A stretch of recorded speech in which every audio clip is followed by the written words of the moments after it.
Hello mga kapinagpala! Just get back from magnific jogging/walking and of course ang akong paborito mag-nature trip at Camp Alib, Macau, Tagpangi, Cagayan de City.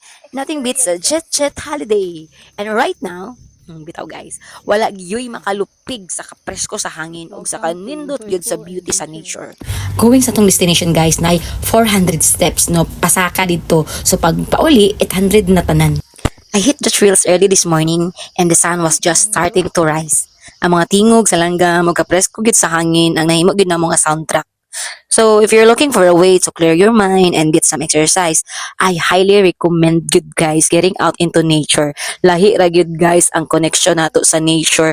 Tanggal gud ang stress, puro ra gyud ka wow no. So let's get connected and explore more of this beautiful world guys. Dapat palanggaon nato atong kaugalingon guys no. So starting today guys, love yourself and prioritize your health and wellness.